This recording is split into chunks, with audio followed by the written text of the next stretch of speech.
Hey everybody, what is going on? We are here with the Super Mega Baseball 2 draft, and we have huge special guests on tap for you guys. We have your boy Loco Shotty is going to be doing the announcement calls for the draft picks. He is also going to be running the studio, sending it down to RSV for the off-season analysis. We are also going to be sending it down to your boy Ethan for the draft analysis of each pick. So he will basically be our Mel Kiper for this draft. And RSV will basically be our Lewis Riddick, if you want to call him Stephen A. Smith or Skeet Bayless, you could call him that. He's basically just going to tell you how each team did this offseason. And Loco Shotty will be your announcer. And now, let's go ahead and send it down to Loco Shotty to start this draft. It's your boy, Loco Shotty, back at it again. This is the Super Mega Baseball 2 draft with the shiny blowfish with the first pick.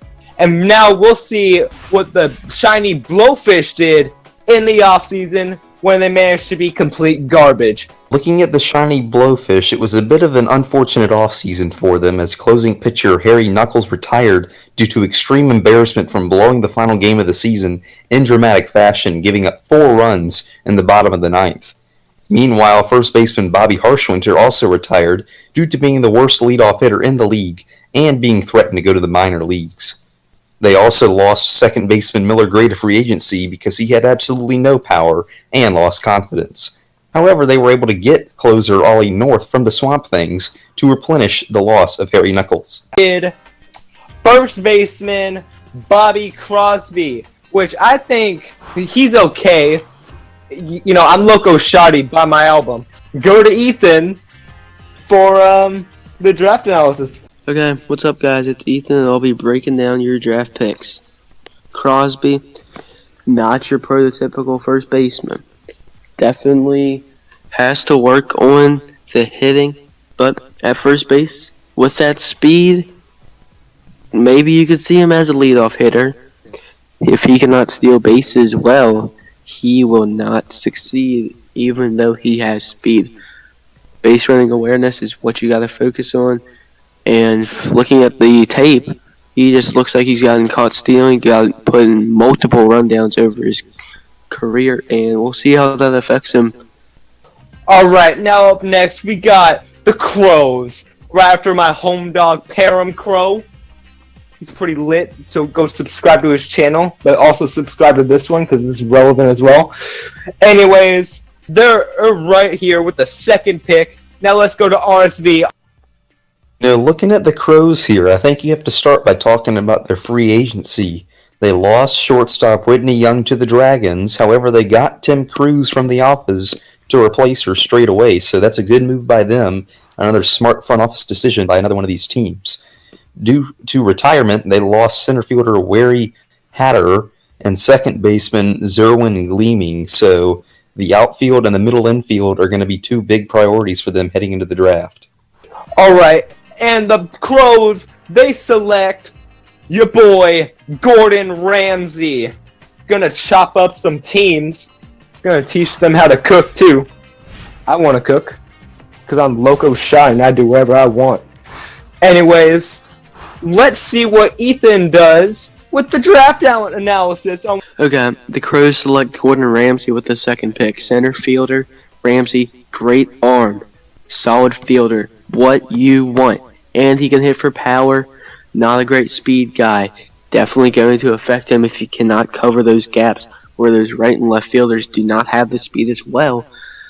The Crows, if they don't, lacking speed in that outfield, it's definitely going to affect them. If people can drive it into the gap, definitely going to result in a lot of extra base hits without that. Also, not a great contact hitter.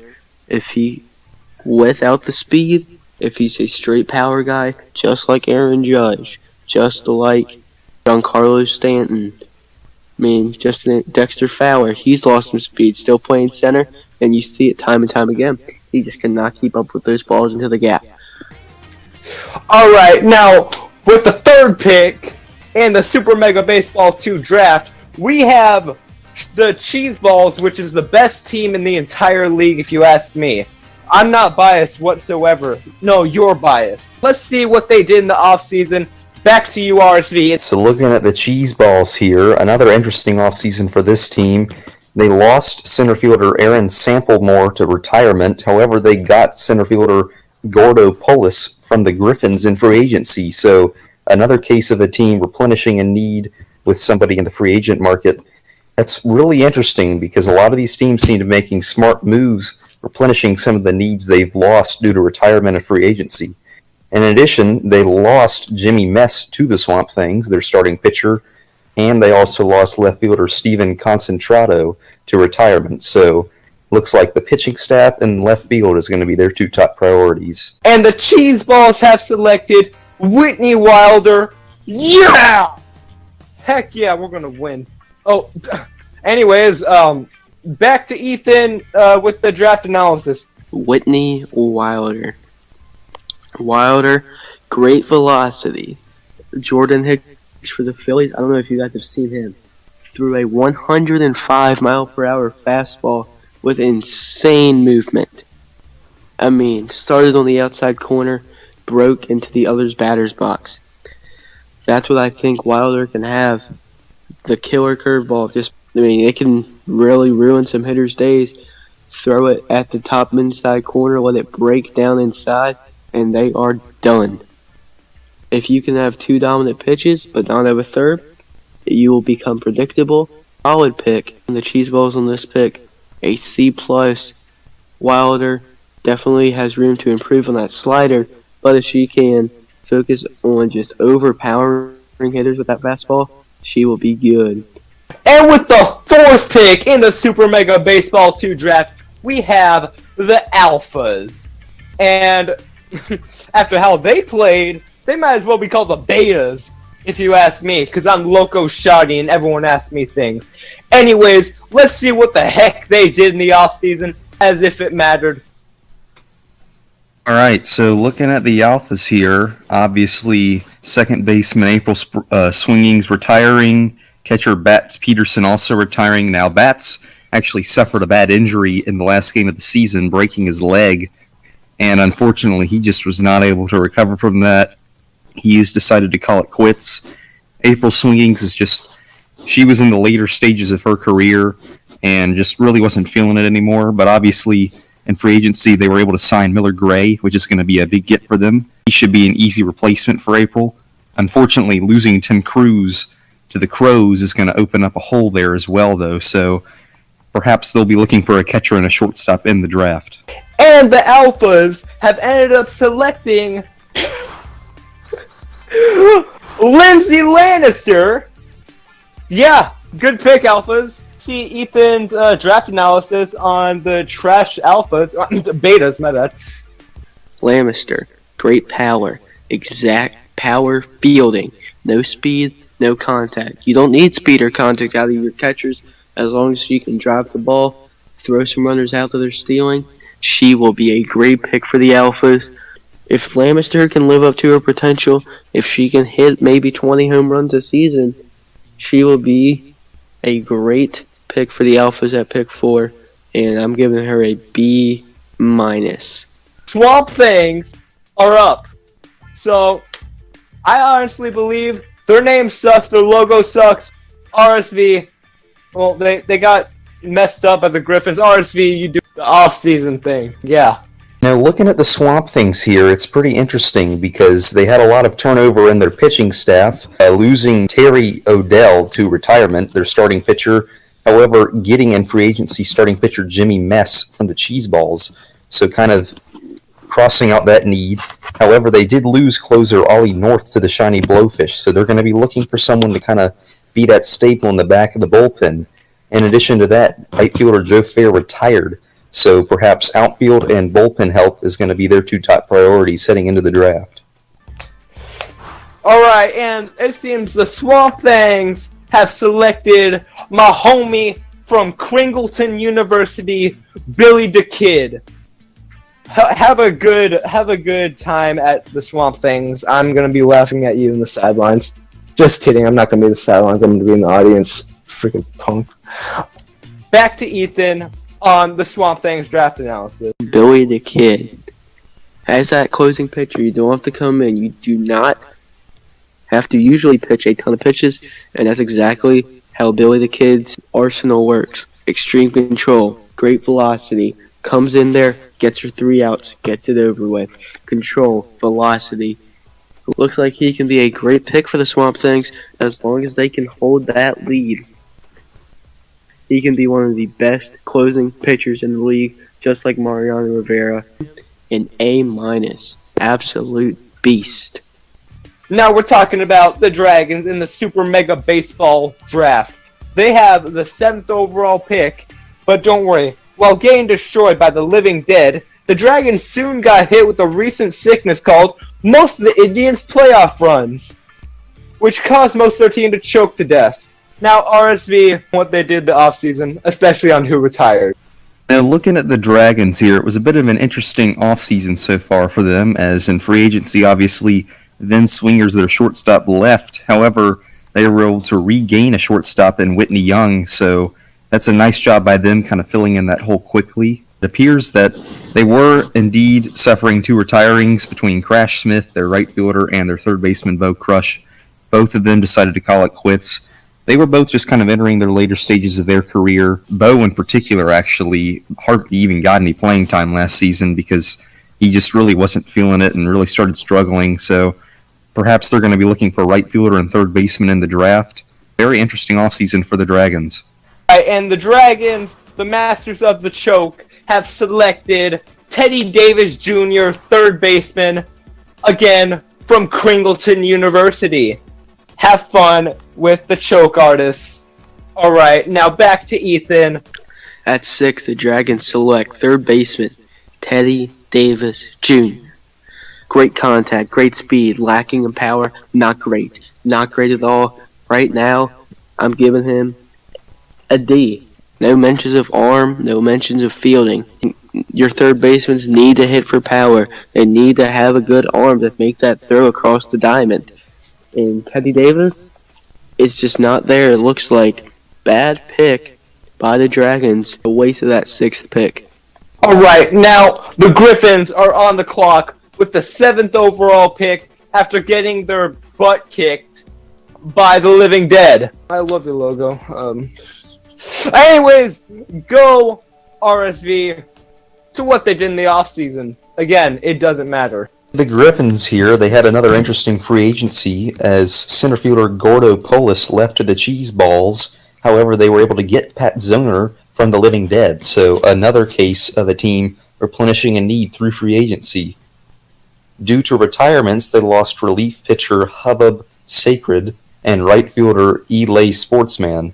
So they're going to have to look at the back end of the bullpen as well as the middle center field area, kind of the outfield portion of the field in this draft class. And the Griffins have selected Ben Davison, relieving pitcher, and he looks like a fake-ass Bob Ross with his damn blonde hair.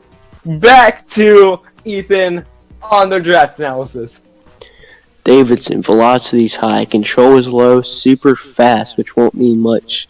As a relief pitcher, giving them great speed, not focusing on that movement, which again has no mention of.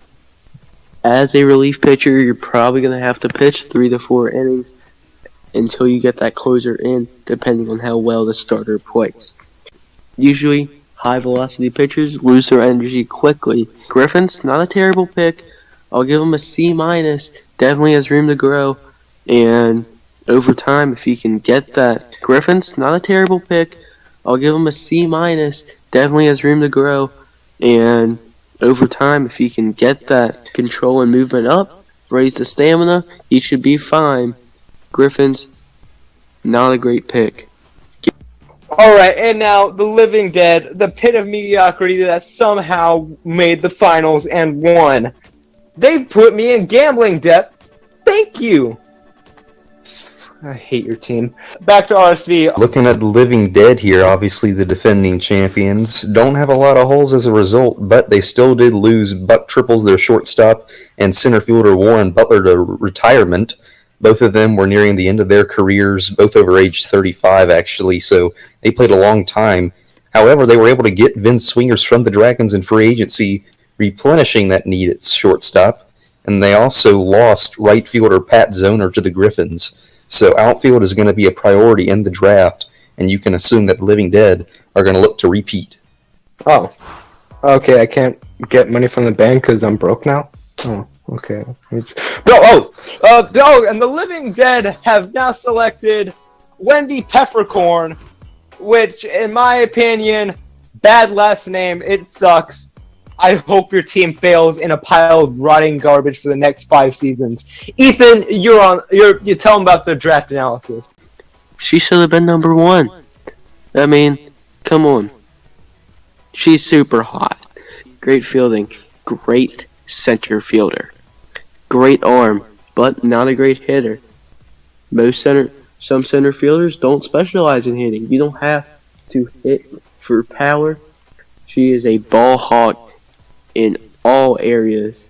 Then made a great selection, and I'll give Wendy Peppercorn a B+.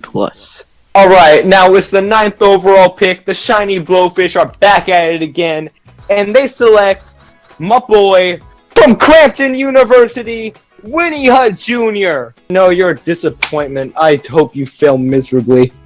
Back to Ethan on the draft analysis. Winnie Hutt, speed, contact, high, power, well, great second baseman. Everything that the second baseman needs. He has the range to turn those double plays. He can cover behind the bag. I think that the Shiny Blowfish might have had the best draft so far, or at least a great pick to start the second round. Winnie Hutt Jr. with a grade of a A+. With the 10th overall pick, the Crows select Austin Wolf. He sounds like some kind of furry. I'm not going to judge. I'm going to judge a little bit. Back to Ethan. Wolf. Definitely not as good as Weenie Hutt. He's a slow power hitter. Crows just wasted their pick. And, a terrible selection.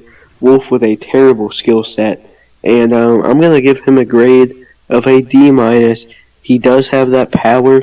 Can probably hit a couple home runs for you. But he just does not look to have that range at second base.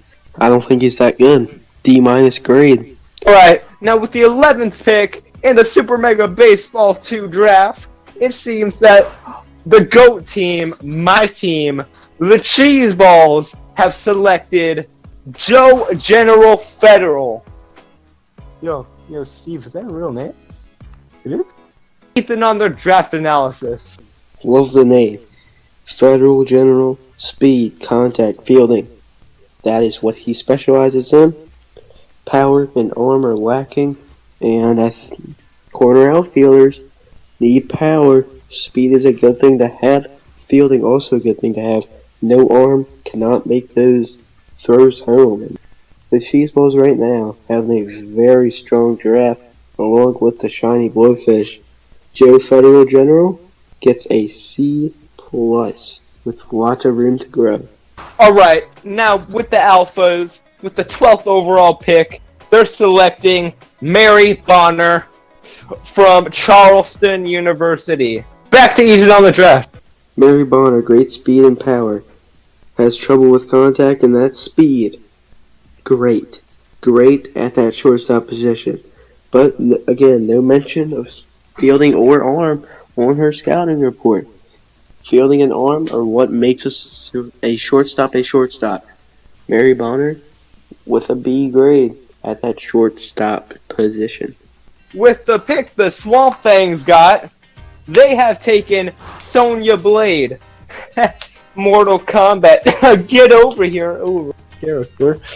Anyways, back to Ethan before I start cringing all the Blade, slugger, cannon arm, super slow. Great. Absolute great pick for the Swamp Things. They don't have to have that range of a center fielder. They don't have to have the range of a third baseman or a first baseman to be fair. Great player, Sonya Blade. with an A+ rating. Love that pick. Think she can be an all-time great. Now the Dragons, again, I'm already choking just think about them. That was not real. Do not call the police, I'm fine. The Dragons, they select Joe Cool. Or it might as well just be Joe Lame, because they're on the Dragons now. I hate you, Dragons. I actually wanted him. Anyways, back to Ethan. Joe Cool, right fielder to the Dragons. Great hitter, nice power, good contact, super slow, poor base runner. Okay fielder and arm. That's his scouting report. Dragons earlier took Teddy Davis, and I hated that pick, and for good reason. This pick, I like it much better. Hitting, power, contact, exactly what you want. And he's not fast. He's not a great base runner. Fielding, arm, it's where it needs to be. It's average. Joe Cool, great pick. A rating. Dragons turn their draft around in a second. The Griffins have selected Ethan Long. Ethan, I know you're also doing the draft analysis, so you're going to have to do double jobs. And the girls will call you Ethan Short from now on. Back to you, Ethan. I'm sorry. Great fielder, nice arm, great speed, poor hitter. Just like Peppercorn, has everything that you need a center fielder to have. But not being able to hit, just like real life, definitely going to be his downfall. Ethan got cut from his high school baseball team twice. Yeah, isn't that fun? Ethan Long with a grade of a C-. Alright. Now, the final pick, Mystery Relevant. The Living Dead select white dude. He happens to be black, but he's like Michael Jackson. And Ethan. Dude, high speed, decent hitter, okay fielder. Injury concerns. Name of the game. If he cannot stay on the field, they waste a pick. They drafted a stud in the first round, but right here, injury concerns. Made him drop to the final pick. He has the tools to be the biggest steal in the draft, and, I mean, that's what the scouts were saying. Not a great hitter, and an average fielder. He's just not good all around. Nothing that really pops off. So, white dude with an F rating. I hate the pick. Okay guys, thanks for watching. This was Ethan with your draft analysis, and I think the biggest winners of today, the Dragons or the Alphas. Hopefully I'll be back next year covering the draft. Peace out. We all gotta go now. Loco Shotty has gotta go. It's getting late. Everything's finished. I'd like to say bye to RSV and Ethan. I don't care about all of you, but you guys should care about buying my album. It's called Loco on Cocoa Street. Go Cheeseballs. See ya. Thank you everybody for tuning into this Super Mega Baseball 2 draft here for the Franchise Guy Super Mega Baseball League. Hope you enjoyed all the special guests that were here. I'd like to thank each and every one of them. Please check out their channels. They will all be in the description below, as well as a template in the description below if you would like to create a prospect that will be eligible for drafting in the next few seasons. Please go ahead and follow that template in the comment section below. This is open to all people, even if you have already created a prospect in this series. Once again, thank you for watching this pretty long video on my channel, and I will see you all for season number 2 tonight if this gets enough likes and comments.